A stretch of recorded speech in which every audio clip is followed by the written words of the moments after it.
Welcome into another edition of Sportball with Squam, Stogie, and Skulldog. I'm Sam, or Skulldog. With me, as always, are my good friends Seth, aka Squam, Greetings, and Kyle, otherwise known as Stogie. Guys, Stogie Barone for long. Of course. So before we start this episode, I wanted to explain where these names came from, because we didn't last episode, and they're pretty funny, except for Seth's isn't really. Yeah, but I nickname is just your nickname, which is good. So, really, I had two shots at it.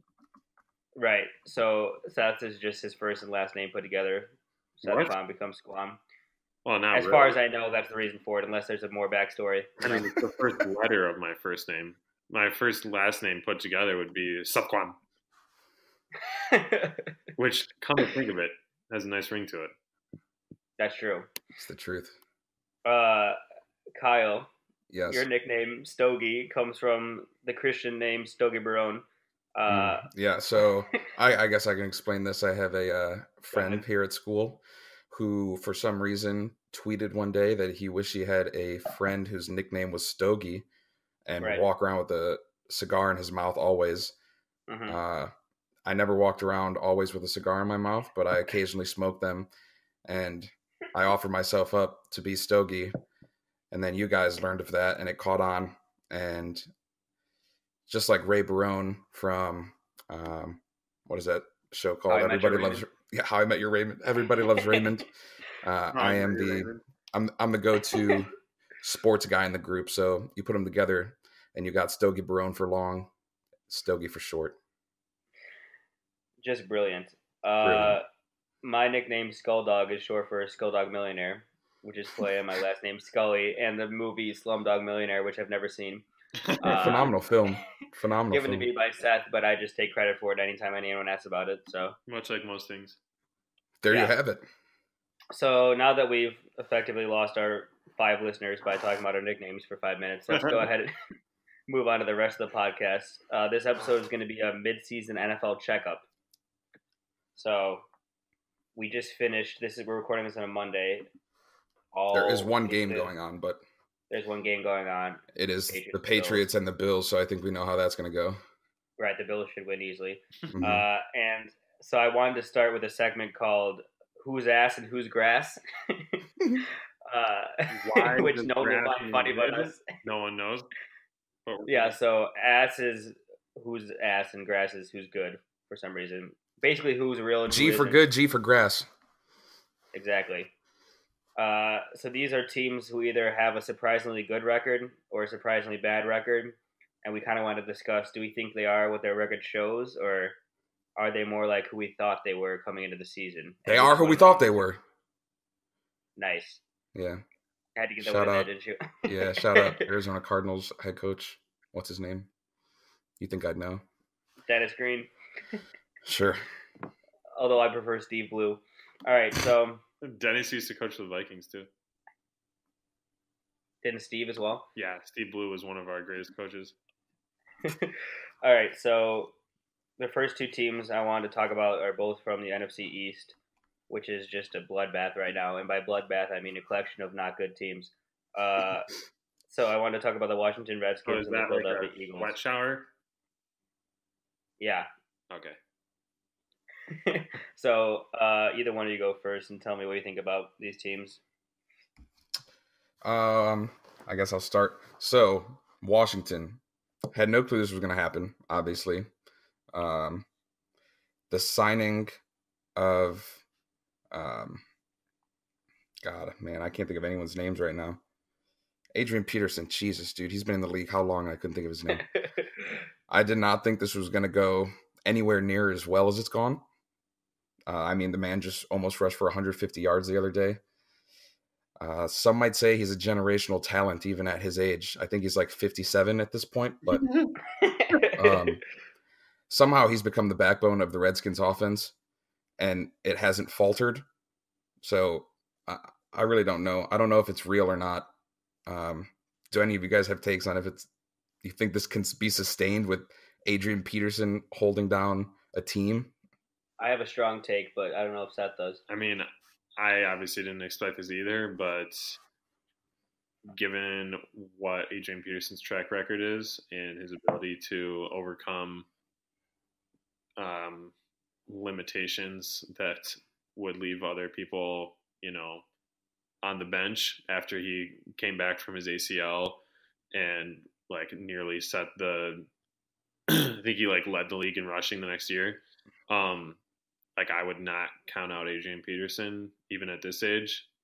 I feel like you hear all the time about professional athletes as these freak athletes, and Adrian Peterson is one of the few players similar to LeBron in basketball, the few players who's just even on another level physically from most of the rest of the league.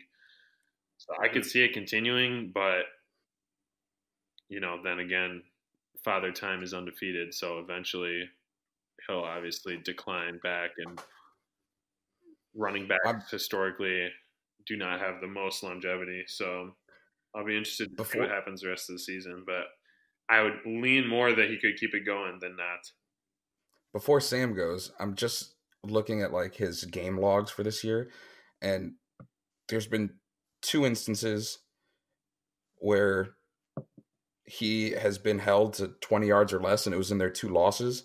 Other than that, though, he's been 150 yards this past weekend, then 99 yards, 97, 120, and 96. I did not realize he's been nearing 100 yards rushing every single game besides the 2 games that they lost in. Mm-hmm. And he's getting a huge share of the work, too. There's no one else there. I mean, they have... He's getting 10 touches a game and bursting out a big run. He's the workhorse back. Yeah. What's your take, Sam? Well, I got to tell you guys, this is my first team that is ass. Oh, okay. Not even grass. So they're 5-2, and they've beaten the Cardinals, the Packers, the Panthers, the Cowboys, and the Giants. Now, personally, I don't think the Packers are very good. So by my count, that's 1 good win against the Panthers. Mm-hmm. So I'm not that impressed. I think they're beating up on bad teams. And I think that their defense is not that great. I think that they have not a single wide receiver I would trust. That being said, you said Father Time is undefeated. Adrian Peterson might be the first to beat him and then just take over his title as the new Father Time. So I would say that this division is wide open right now, but if I were betting, gun to my head, right? Sword to my face. Nunchucks in my pocket. I would go Eagles to win this division instead of the Redskins. I'd agree with you too on that point, Eagles winning the division, but I'm looking at their second half schedule, and it's really the Redskins or the Eagles? The Redskins, and it's they don't have any competition. They play Falcons, terrible defensively, so if they're going to win, they could do it. Buccaneers, putrid defensive. Buccaneers are feisty, though, with Fitzmagic coming back as the starter. That's true. I guess we'll see what happens. And then the Texans, you never know really what you're going to get with them on the defense. Mm-hmm. I mean, you got J.J. Watt, but they haven't looked like the Texans of old. Then you got the Cowboys, who they somehow beat 2 weeks ago. But Cowboys do have a good defense. So if they stop Adrian Peterson, Cowboys win that game. Then a matchup with the Eagles. But then the 2 more matchups with the Eagles to end the season. And then the Giants and the Titans and Jaguars. So I'll tell you one thing, though. They might be able to pull this off, but they're going to get blasted in the first round of the playoffs. All of these games that you mentioned, though, as games that they should win, are also games that they could easily lose. All those teams. I agree. All those teams are kind of zigzag teams that you don't know where you're getting week to week. The Jaguars could have be coming into form at that time with Leonard Fournette back. You could have the boat or the woat. You never know. Blake Bortles either plays well or he's the worst. So, do you say boat or woat? Yeah, the boat or the woat. The best of all time or the worst of all time. The Titans are frisky, which is another word for a team that's not very good. And they are also playing the Eagles twice. So I think it probably comes down to that, right? I mean, they still have 2 games left versus each other. So but I don't really see the other teams in this division doing anything. Yeah. I think we segue to the Eagles now. I was going to say this is a nice segue to the Eagles, which are my first grass team. I did something I very rarely do. I looked up a stat. My God. Right. You heard it here first. Usually I go off of a woman's intuition, but the Eagles. Okay, so 30% of Super Bowl winners don't make the playoffs the next year. Isn't that wild? 30%. That's a crazy. high number. That being said, I don't think they'll be one of those teams. So I basically looked up a stat. It didn't help me at all, but I still read it for you. I think they had a lot of injuries in the first part of the year, and they're just coming into form now. They're getting a lot healthier. The Super Bowl hangover is starting to subside. I also think they're very well coached, which means a lot in a division where there are some not so great coaches. Yeah. So, like I said, they're my pick to win a division, but I think it is going to be interesting, and I think you could come out of this division with a 9-7 record. Yeah, I think I'm with you here with the Eagles being grass, and then the rest of the entire division is all ass. So Agreed. I'm going to tell you. And they're looking at. And go ahead. The Eagles are ass, and I'll tell you why. My God. Oh my God. Did you know 30% of Super Bowl champions don't make the playoffs next year? That's a high number. Holy, where did you get that stat? No, isn't that shocking? But yeah, the only thing is looking at their losses, it's not like they've been blown out of any game. Their loss was against the Buccaneers in week 2. That was their first loss when Fitzmagic was in the air. There was no stopping that man. And then you have a 3-point loss to the Titans. God knows how that happened. Vikings, a 2-point loss. And then their only real loss, I guess the Vikings was a real loss, but also they lost to the Panthers, who have shown this year to be a really skilled team, much better than we've seen in the past, the way they're utilizing Cam Newton. So, I don't know. I just think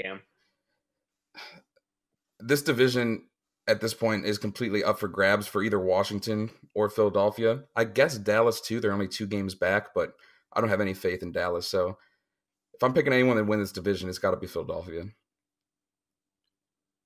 So you're already counting out the Giants solely because they're 1-7, have no offensive line, defense is terrible, have one of the worst quarterbacks in the league. That's it? I mean, they do have generational talent at running back. Yeah, they do. In Saquon Barkley, but he hasn't done anything to help that team win. So if you don't have a competent quarterback in your backfield, there's no way you're going to win. Here's the thing. Everyone's talking about how it was a bad pick at number 2. Like, they should have taken a quarterback. But what I'm saying is, okay, you take Saquon. Then because your quarterback is ass, you're still going to be terrible this year. Then you get another like next year, and then you can take a quarterback. And now you have a quarterback and Saquon. So you're saying they're playing the long con? Yeah. Because if they took that's my point. Yeah, exactly. Yeah. If they took Sam Darnold and then get to 8-8 or whatever on the year, they're still not going to make the playoffs probably. And then next year they have a mediocre draft pick, and they're not going to get a running back even close to as good as Saquon. No, I agree with you. I'm with the crowd of the Barkley draft pick wasn't the best choice in a draft that was littered with high-end quarterbacks and a lot of running backs as well. So yeah, I mean, the reason they're going to get screwed is if next year the quarterback crop isn't as good, or they pick the wrong one, or whatever. But I mean, that can happen anytime. Yeah, exactly. But the way I see it, they got to Daniel Tomlinson and then have another shot at Phillip Rivers or something decent in next year's draft. So yeah, I agree. I like the idea that they've done this the entire time, knowing that they're going to play the long con and just let Saquon get acclimated to the NFL, and then honestly, actually set him loose next year. If they were planning on trying to make a playoff push this year, just get rid of Eli and pick up any quarterback. I mean, try Teddy Bridgewater or something. I don't know. I mean, they could have had a better play quarterback and still drafted Saquon, whatever. I always call him Saquon because we're tight like that. But yeah. I don't know. I think it was fine. I will make the counterpoint, though, that running backs may not be as important anymore as we think. Running backs don't matter. I'll be the first to say it. I mean, the Eagles won the Super Bowl last year. Jay Ajayi is their best running back, and he's not, a workhorse necessarily. They do it by committee, by 3 to 4 running backs, and that's the exact same way that the successful Patriots thing are to do. doing things too. Yeah, exactly. But the Patriots still have skilled running backs. They just don't have the traditional, Adrian Peterson. But that's why I'm saying running backs are nowhere near as important to a team as a high-end or skilled quarterback that could manage a game. For sure. And I mean, I would argue offensive line is way more important than running back. But I think you still need either one really good or multiple skilled running backs. And especially because Saquon is so good in the passing game as well, I think true. he can potentially make a bigger impact. I agree with you. I mean, the man has 58 receptions on the season somehow, only 3 less than Odell Beckham. So yeah. But I digress. All right, let's move on to the Cincinnati Bengals. I'll just go ahead and start. This team is grass, I'll tell you that much. When we were all focused on the Steelers, this team somehow became the most talented team in the division. And I think they're a playoff team. And I know that's a tough division, and that the Ravens and the Steelers are also great. But I think they're the best team in the division. It's interesting. I mean, you got Pittsburgh in that division. And I mean, we'll get into this later. A newly reformed Cleveland Browns team. And Baltimore, who the emergence of John Brown has been huge. But to the Cincinnati point, I think the new usage of Joe Mixon as kind of a bell cow back and high usage in the receiving game has really opened up a lot for both A.J. Green, and the emergence of Tyler Boyd running from the slot has been huge. He's been putting up monster numbers week in and week out, and I think that's kind of just credit to their offensive coordinator, who's done a really good job of getting kind of everybody utilized in the game to open up different lanes to exploit these defenses in different ways. Mm-hmm.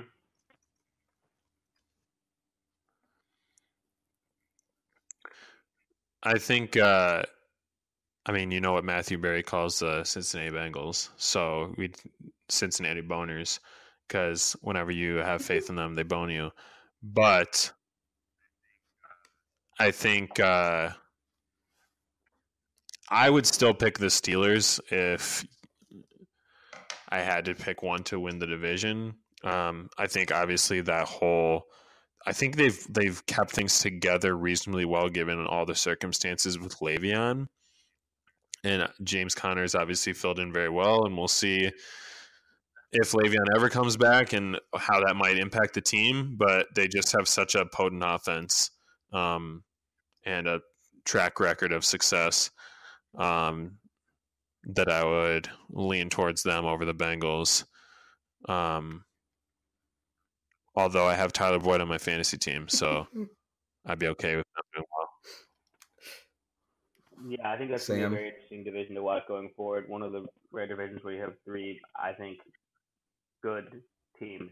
And it's really the opposite, in my opinion, of the teams we're about to talk about next. Next, I wanted to talk about the AFC South.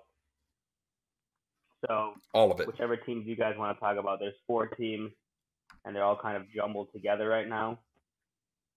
So, Kyle, why don't you go ahead and start in whatever team you want to talk about? All right, so this division is kind of up for grabs right now, with Indianapolis and Jacksonville both only being 2 games back of Houston. But so obviously we know what Houston has. Will Fuller getting injured is kind of a blow to that offense, but Kiki, do you love me, Kuti, he's shown that he could fill in very well for Will Fuller while he's out and recovering from what is ACL tear. I think the defense is kind of the biggest question with Houston, along with their offensive line, because Deshaun Watson's been taking quite a few hits at the beginning of the season. But if I'm a betting man, I'm saying Indianapolis is the team that comes out of this division. Holy shit. Wow. Indianapolis. What Frank Reich has done for this team over the last couple weeks, he started off, obviously, they weren't doing so hot, but he has kind of revamped the offensive line and has kept Andrew Luck basically untouched in the pocket in the backfield for the last 4 weeks now. He hasn't taken a single sack, and he got pressured or touched once or knocked down once this past weekend. So with Andrew Luck, if he could stay, unscathed in the backfield, he has weapons all on offense. And now with the emergence of Marlon Mack, it's huge because Indianapolis really hasn't had a solid running game in a very long time. And then we also talked about earlier how teams right now are doing things with multiple running backs, and they're using Naheem Hines as like a change of pace back that's going to catch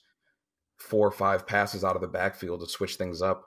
And now with Jack Doyle back as well, as long as he can stay healthy, I think he's a top 10 tight end in the NFL. And Eric Ebron has obviously shown his prowess as well on the field.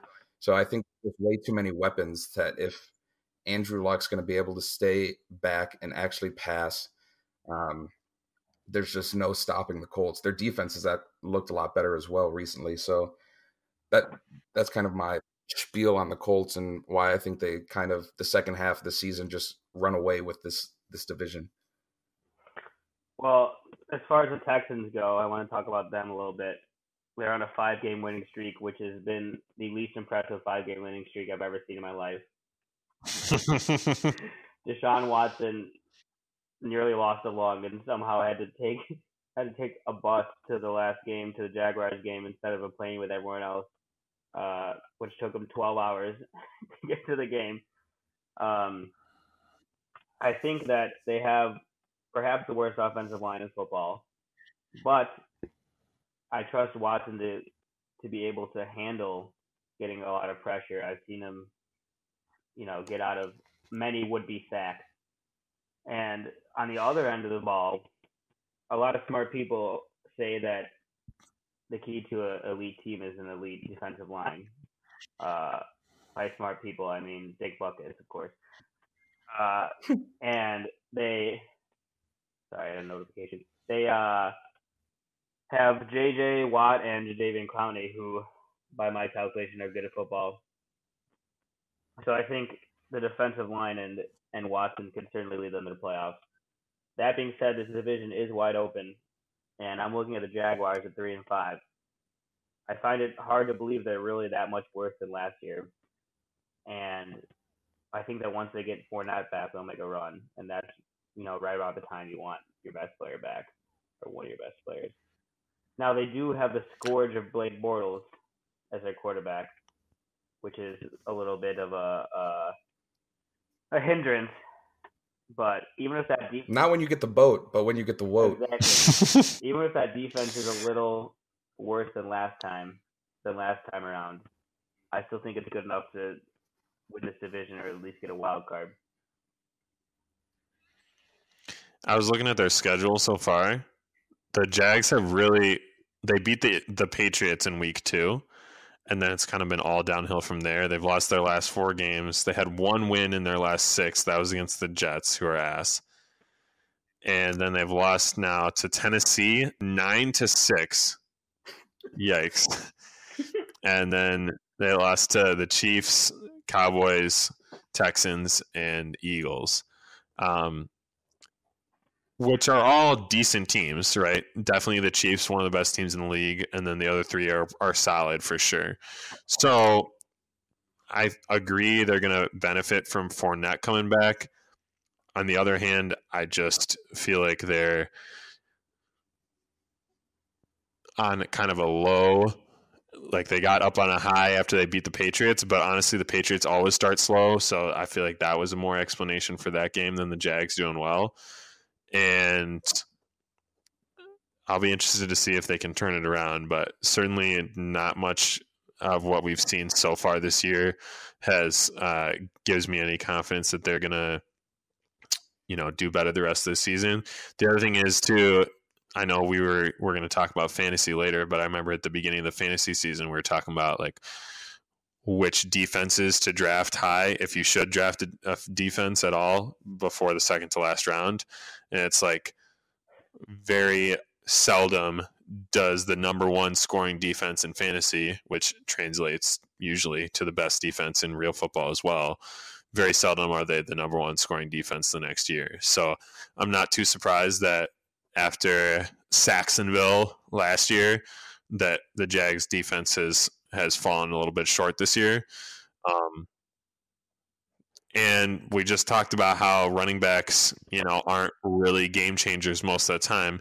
And TJ Yeldon is averaging like more than 4 yards per carry anyways, even without Fournette there. So, I love me some Leonard, but I'm not sure that he's going to be a huge difference maker if and when he comes back, especially because we aren't really going to be ever sure that he'll be 100%. For me, I think it's more of their philosophy that changes when they get Fournette back.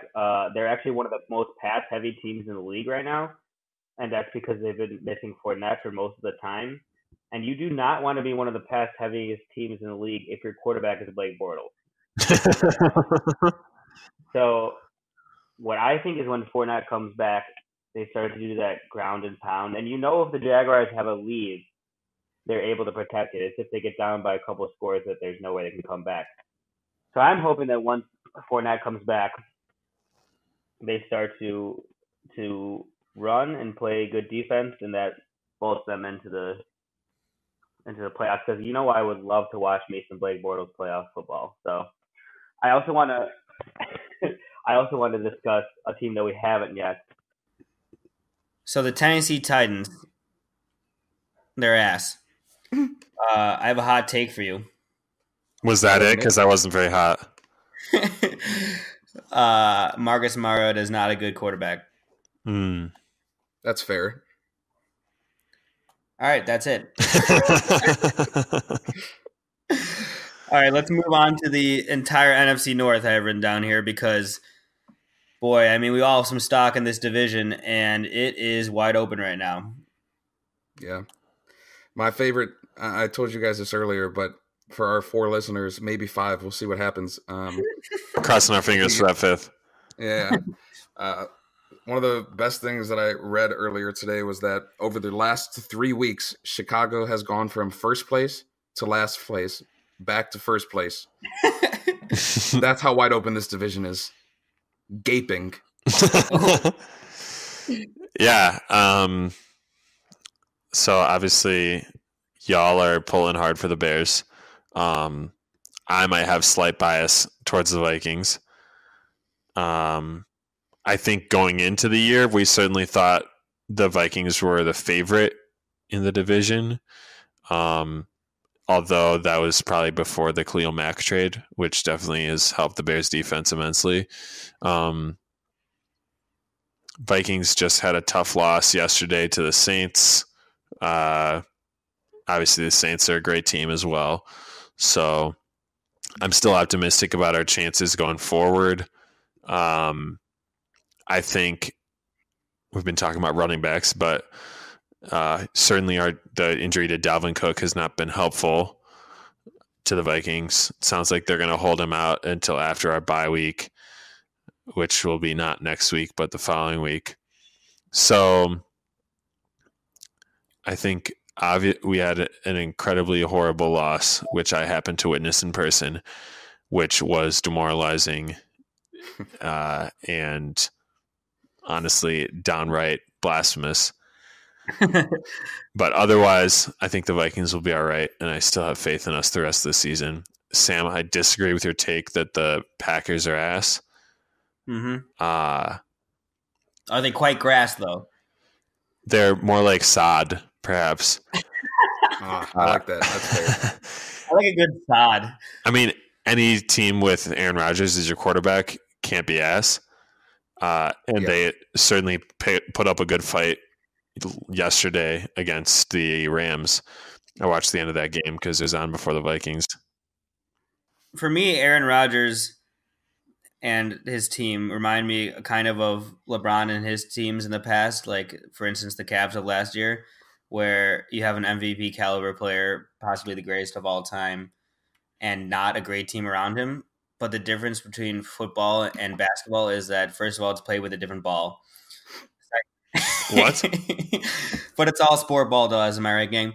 Second of all, you're right. Second of all, one player cannot carry a team in football. It just can't happen. You have a 52-man roster, whereas in I mean, it's hard to carry 52 men. I mean, Aaron Rodgers doesn't have 52 arms. How is he supposed to carry them all? Exactly. Couldn't have made the point better myself. So in the NBA, one player can make a lot of a difference because you only have 5 players on the court. In football, right, and 2 arms, 2 legs, and you don't have to carry yourself. So there you go. In football, that's just not true. And I think we're going to see that with the Packers this year. I think they're going to miss the playoffs. Wow. Just overall miss of the playoffs, you think, huh? You're damn right. I'm more worried about the Packers than the Bears. I said agree. it. I'm not worried about the Bears, though.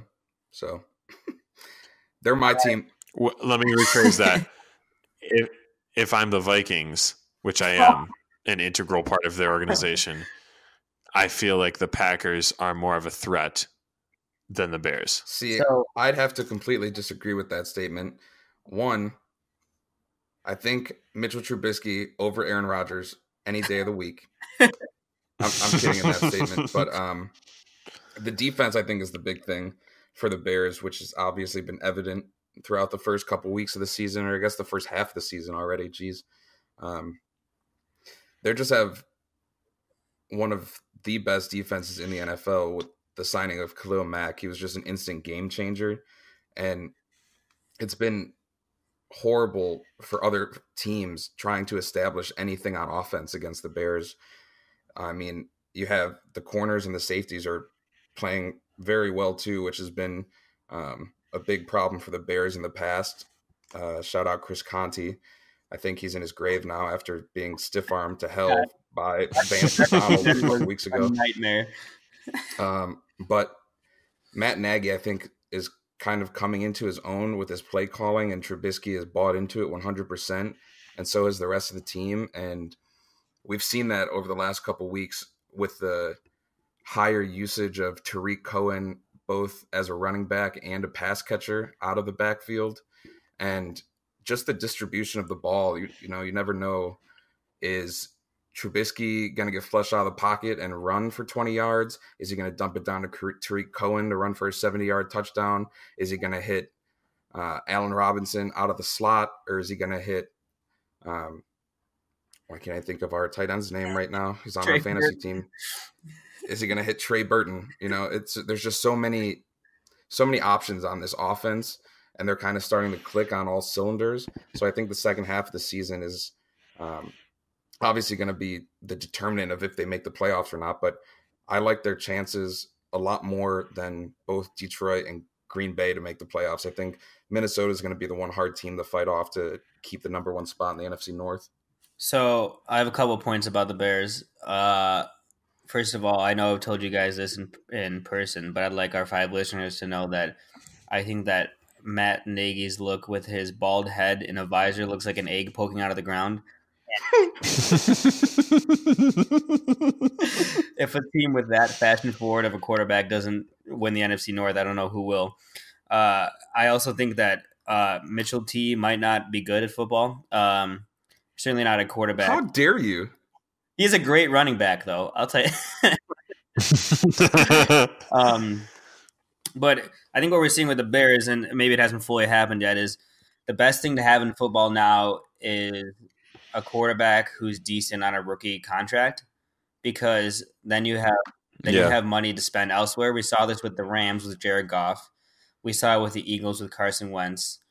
Could we be seeing it with the Bears with Mitchell T in the next few years? Maybe. He just has. That's exactly what we're seeing. He just has to be average. That's all we're asking for. And if he sails the ball 12 feet over one more wide open receiver's head, I may have a conniption. But what if he throws it instead of sails it? Well, he's a great sailor as well as a great running back. So, isn't it incredible how he can physically attach sails to a football and let the football be taken in the wind? If only he could get it on target. All right, everyone remember at 8:30 I'm stopping to tell Seth, move at least 10 feet away from your microphone right now. Yeah, I don't know what the hell's happening. I don't want to see your microphone within 3 arms lengths of where you are. Sorry. I got excited. Leave that in, honestly. I wanted to talk about the Vikings as well because now I know me and Kyle are Bears fans and Seth is a Vikings fan, and I'm supposed to hate the Vikings, but I kind of love their team. I'm hooked on a Thielen. We're all hooked on a Thielen. Hooked on a Thielen. I'm high on believing. What a great song. Yeah, honestly. They're just too talented not to make the playoffs. That's my thing. They have a great defense and a great offense, and I've heard that's what you need to win. So, I mean, we're definitely going to make the playoffs. The question is, will we go undefeated and win the Super Bowl, or will we lose a few games before winning the Super Bowl? You've already lost a few, right? I mean, from here on out. Yeah, so if I had to guess, do we have any feelings on the Lions, or are they just ass? I like the Lions. I think the emergence of Kerryon Johnson over the last couple of weeks is going to be big for them. And honestly, though I'm not sure what they're doing, because today, with the trade deadline, I'm pretty sure it's tomorrow, or today, once this podcast drops. Supposedly, Golden Tate is available for trades. Makes no sense to me. And they're looking for a 4th round at the least. I don't know how Golden Tate is only worthy of a 4th round pick, but really. I guess that kind of might show, though, how highly they think of Kenny Golladay, who has shown, Babytron, how. Although he's done nothing last few weeks. I know that because he's on my fantasy team. But here's the thing with him. He's been on such of the bad side of variance almost the entire season. He's had at least 4 touchdowns called back due to like offensive line holding penalties and stuff like that. So he's put up big numbers in the receiving game, but he hasn't found the end zone nearly to the clip that he should be. And I think kind of going forward, that's a trend that's going to change because, like I said, it's variance. But if 1 or 2 of those offensive holding penalties doesn't happen, Golladay has over 100 yards and at least 1 receiving touchdown in 2-3 games. So it's like, I don't know. I feel bad for the Bears and kind of this entire division because, like we said, it's so wide open and every team offensively has something going, and defensively, Green Bay out of the question, but every other team has positives on defense. So it's like the NFC North is kind of just all over the place. Anyone can kind of come away with it, but my conviction is with the Bears. I would say that every year one team makes the playoffs where we kind of look around and say, what the hell are they doing in the playoffs? And I think that may be Detroit this year, as it is pretty much every year that happens, honestly. So I could see that happening for sure. Okay, so that one's wide open. Let's move on to the last team that I wanted to talk about. Why I wanted to talk about them, I'm not sure, because they're the Atlanta Falcons, and underneath them in my notes, I just have written they're not good. I've never liked them. So Hot Atlanta, baby. I don't know what that means for us, but what do you guys think about them? So why'd you Atlanta about them? Yeah. I figured it was what the audience would want. So the thing with the Atlanta Falcons? I don't know. Falcons. Well, the Millennium Falcon, and then you have the Atlanta Falcons. Is it the Millennium Falcon? Yeah, in my mind it is. No, it's the Millennium Falcon, isn't it? I think it's the Millennium Falcon, but either way, I can't just make every word a Falcon. I don't understand this team, mainly because you have Julio Jones, which is I would consider a top 3, at least a top 5 wide receiver in the NFL. But for some reason, their offensive coordinator, Steve Sarkisian, refuses to have Matt Ryan even look his direction when they're in the red zone. It's just preposterous to me. Like, how can he be such a good play caller between the 20s and then just shit hits the fan once you get in the red zone? It just makes absolutely no sense. Yeah. Their defense is ass. No grass being had. Just complete ass. So it's like, if they're going to win, if they're going to make the playoffs, they need Julio Jones to at least score 1 touchdown this season. But at the same time, I'm hoping that he sets the record for receiving yards without a touchdown in a season at the same time. What's the record, do you know? No, not off the top of my head. How about off the bottom of your head? Oh, I haven't looked there. Yeah, I think they're going to miss the playoffs. Yeah. I feel like it's like that sketch that we talk about all the time with like with the Heat teams back in the day and Stephen A. Smith.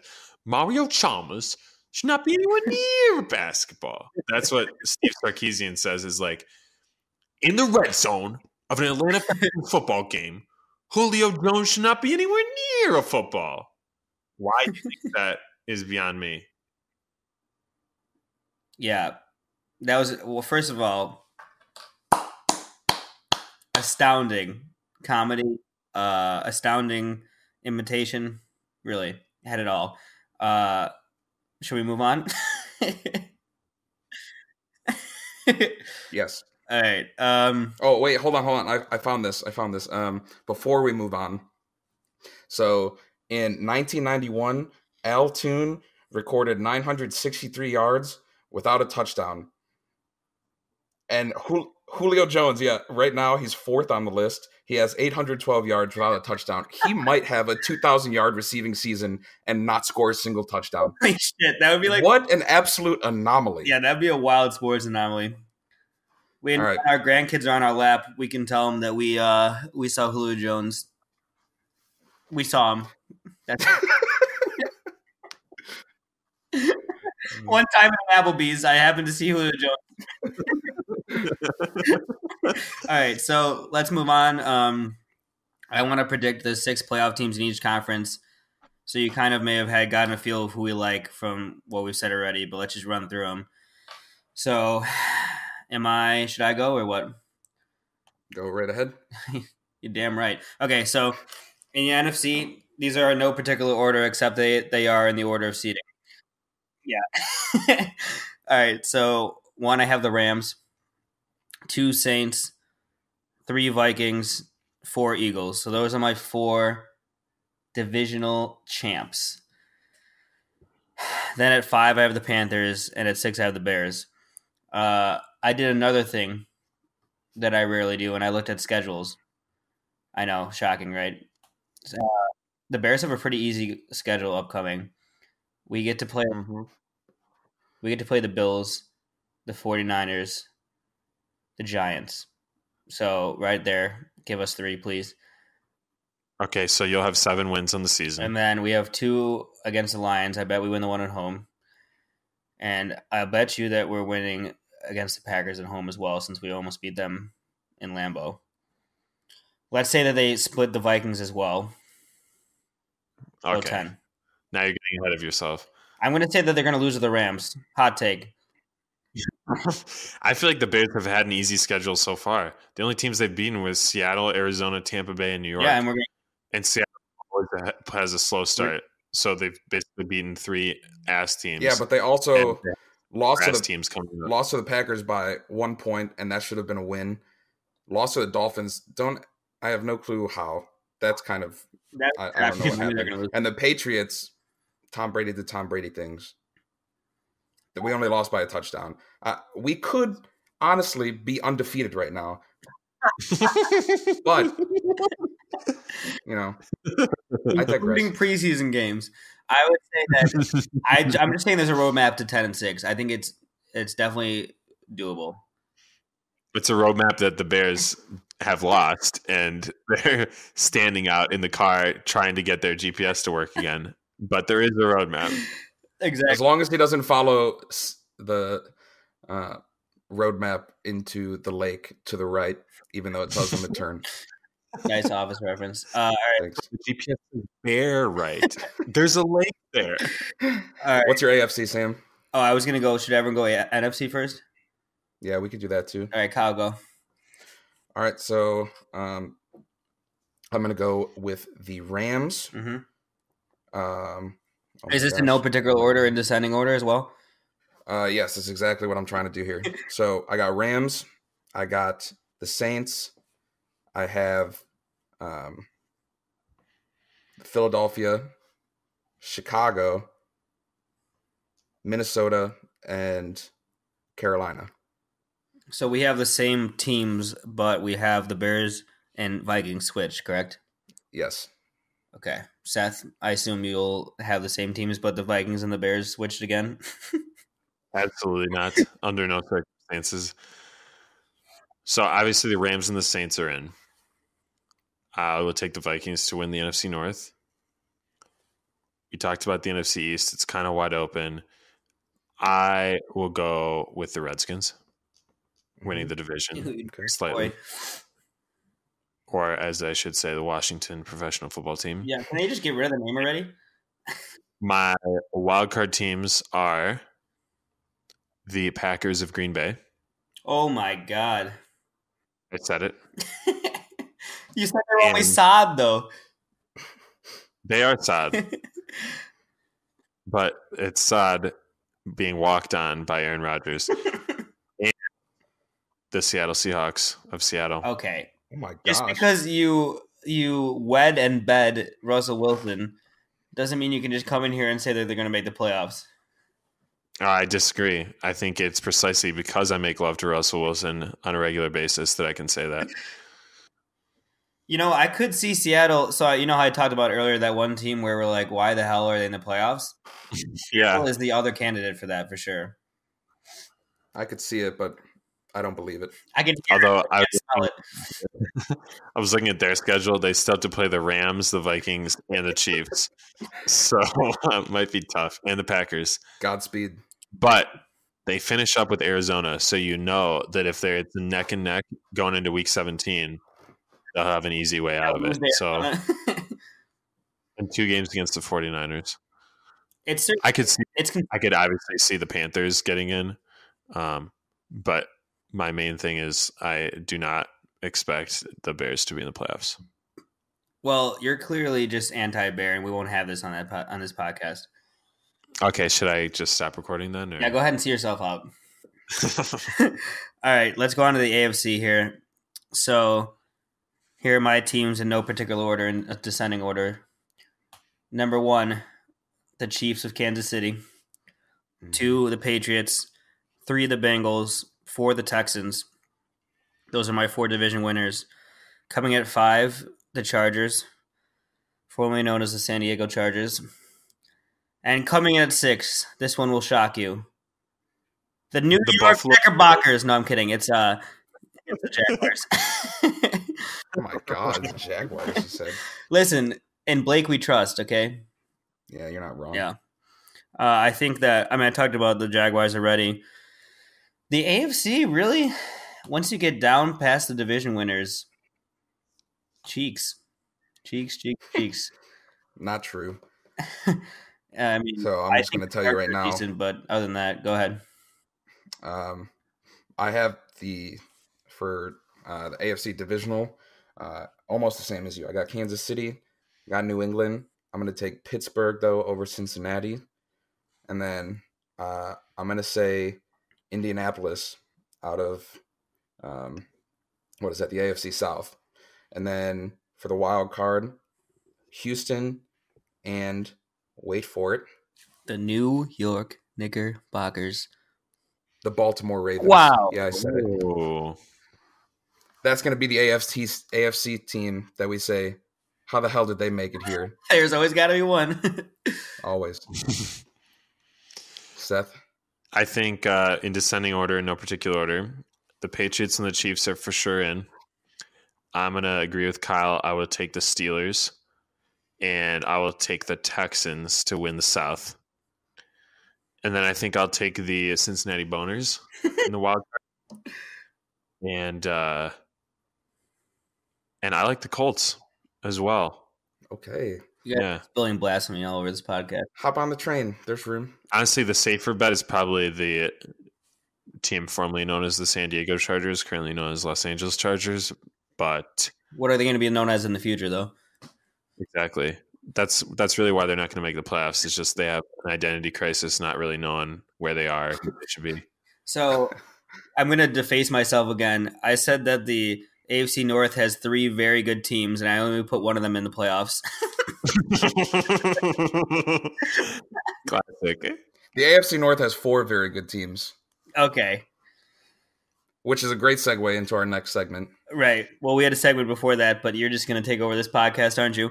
Let's just talk about it now because we all setting it up for you. We've all been hankering to talk about it. The big, huge wager between me and Kyle. I don't even know. It was like $5. I'm not really sure. 10. How dare you? So before the season started, we made a bet. Kyle wins if the Browns go 8-8 or better, and I win if they go 7-9 or worse. Now, I was feeling real good about this bet until the news that came out today. Kyle, would you like to share with everyone? The love of Cleveland, not Tyronn Lue, but Hugh Jackson has been fired. Probably the worst head coach in all of football, along with offensive coordinator Todd Haley, also been fired today. So at one point, Hugh had won, I believe, 2 games in 31 games or something like that. And and 2 games in 2 years, whatever it was.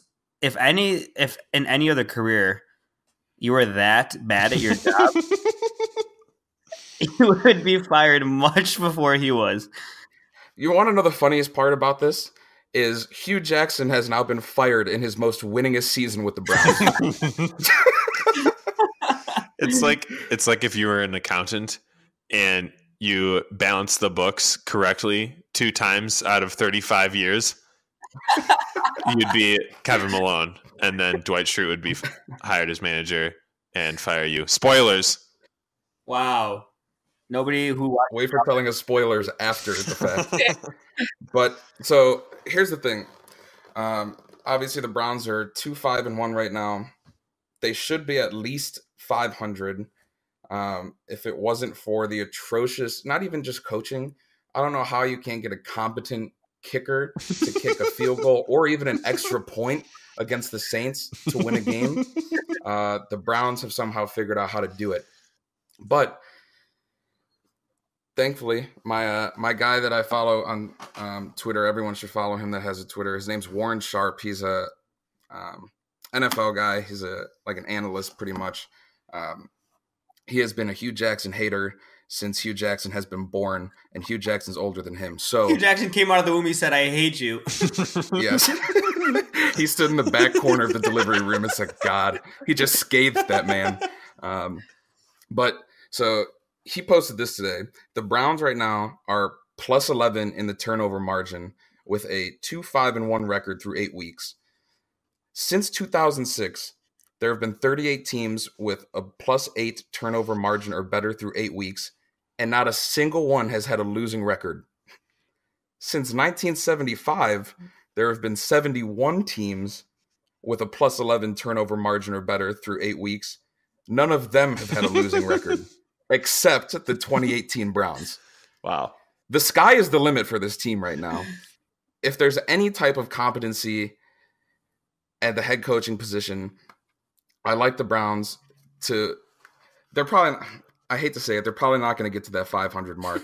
But hand over the money now, sucker. But they, like I said, the outlook of the future is much brighter than when Hugh Jackson was head coach. Rest in peace, that man. Yeah, I will say. But go ahead. I've heard all of your stats, and I did realize that the Browns were more talented coming into this year, but my argument was this. They're the Browns. They have an organizational dysfunction that runs all the way up to the top. It's not just Hugh, although he was the face of it. And I'll just believe it when I see it. When they get their shit together, I'll congratulate them, but I don't think it'll be this season. So, I mean, I think they get their shit together for the second half of the season. It's just insane kind of how not even just head coaching, like I said, variance has taken its toll on the Browns just like it has many other teams, but somehow the Browns have been on the wrong side of it every single week. But it's going to be interesting to see their next matchup against the Chiefs. That might just be if I'm setting the over-under in Vegas on that game, I'm tossing it at 57. It's just going to be an output of offensive production. Seth, as a innocent biased bystander, and by bias I mean unbiased, who are you rooting for in this bet? Who am I rooting for, or who do I think will win? Well, both should be me, so shouldn't matter. I think that the Browns have been a fun train wreck to watch. Although at this point, I just after LeBron left Cleveland. I think Cleveland as a city is still riding high after their NBA championship a year and a half ago, but Mm-hmm. I feel bad for them. I'm kind of ready for it, to be happy for the Browns to turn their train wreck around a little bit or get the train back on tracks. However, given that they're 2-5-1, and they'd have to do, a lot to be able to make it back to that 8-8. They got to go 6-2 the rest of the way. And they're playing Kansas City next, so they're not going to win that. After that, Never say never. Any given Sunday. I mean, all the rest of they're at 2 games against Cincinnati, Houston, Carolina, Denver, Baltimore, and Atlanta. So yeah, I mean, none of those games are guaranteed losses, but none of them are gimme. But none of them are guaranteed wins either. I mean, They don't have a real easy team in there. Right. So I'd be surprised. But the defense for a lot of these teams is pretty putrid. So if they're going to do something, the second half schedule is, I feel like, more so in their favor than a lot of people probably I would think. say Kyle still has a fighting chance, but I'd rather be in Sam's position right now. Which is doggy style. Right. So I would say let's just wrap it up on the Browns because we talked about them for far too long. But their future is bright. I'd say their ass moving towards grass, I say they're sod moving towards grass with the firing of Hugh Jackson. Okay, so They've been watered. I want to wrap this up soon with Super Bowl picks, but first let's go over our fantasy teams real quick because I'm sure all of our 5 listeners want to know how our fantasy teams are doing.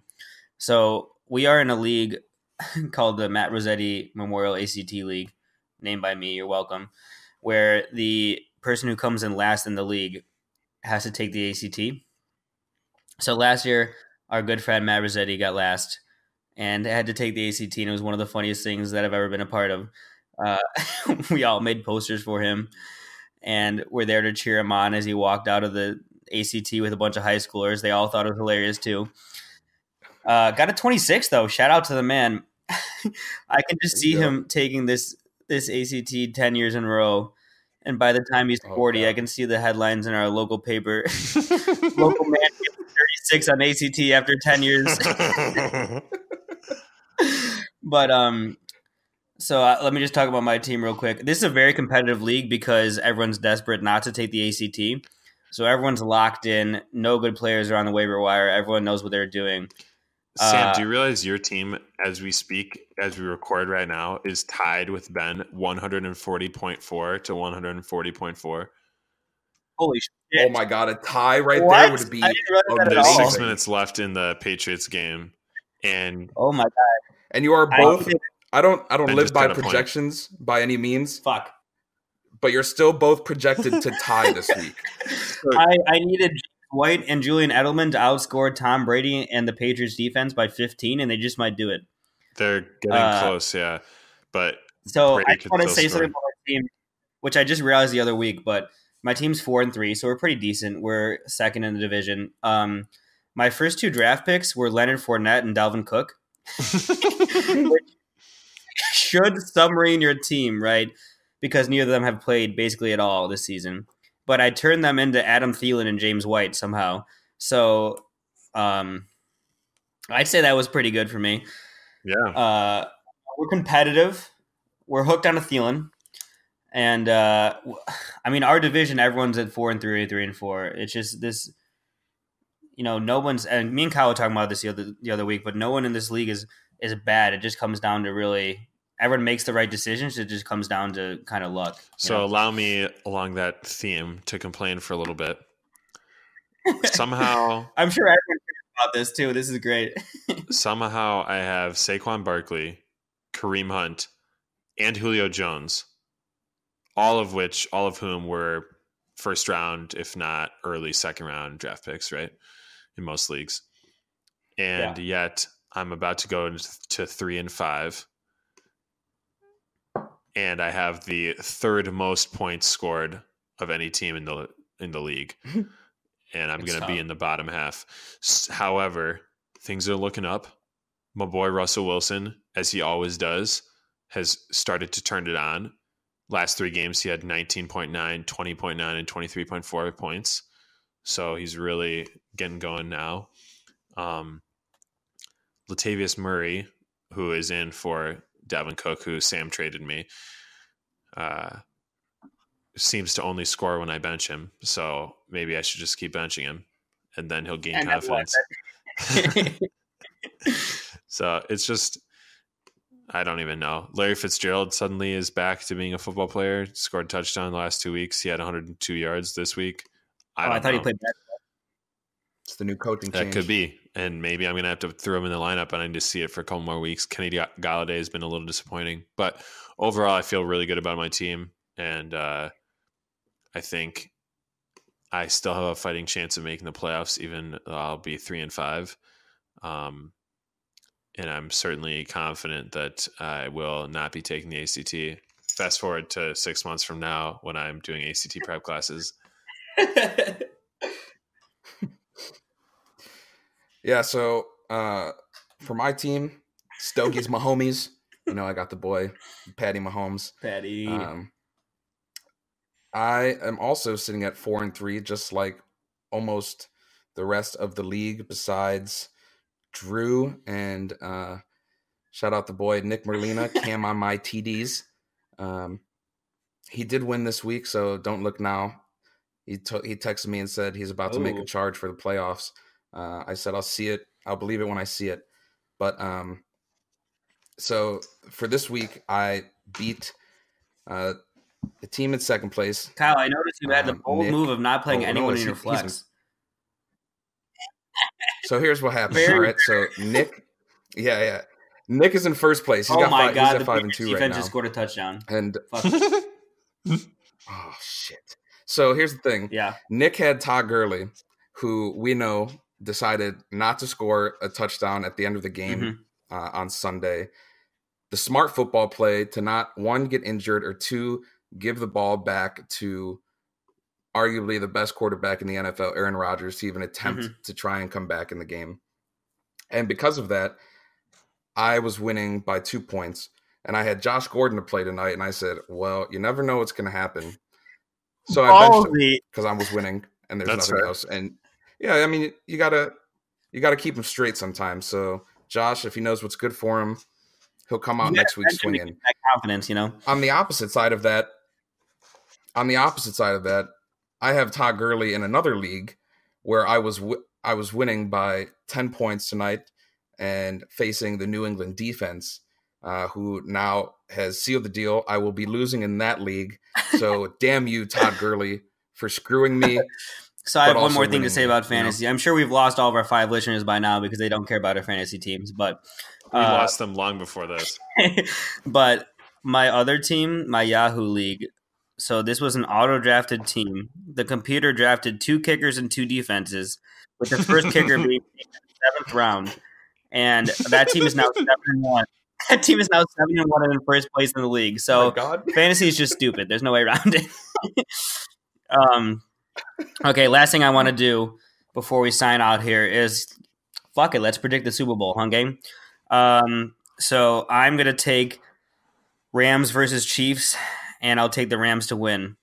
Did I just pick the teams with the best record right now? Yeah. I did do that. But I think in this NFL today with the new rules and everything, offense is the thing that matters most, and these 2 teams have the best offense. So that's what I went with.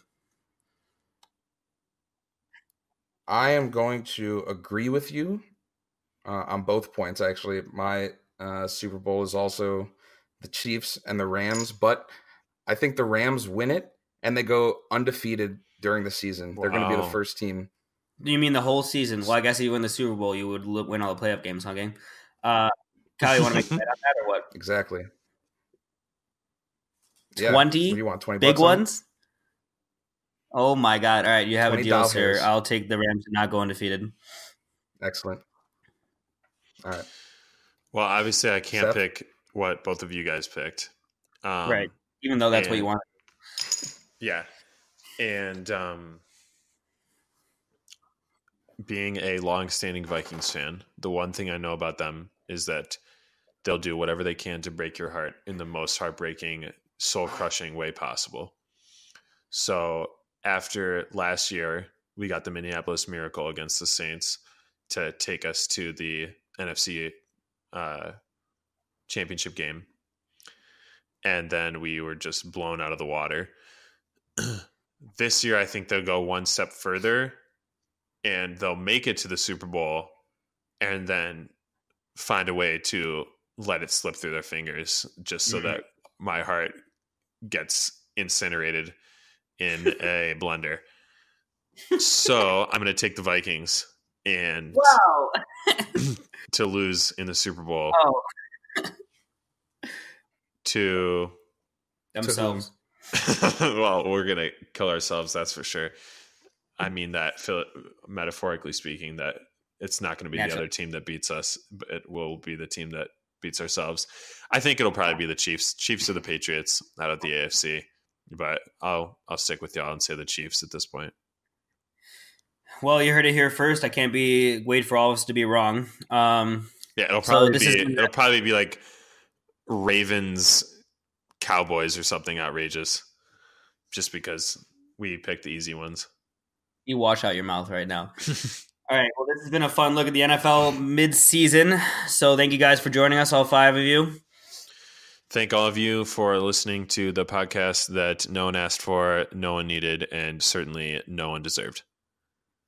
Amen to that. All right. See you guys. Until next time.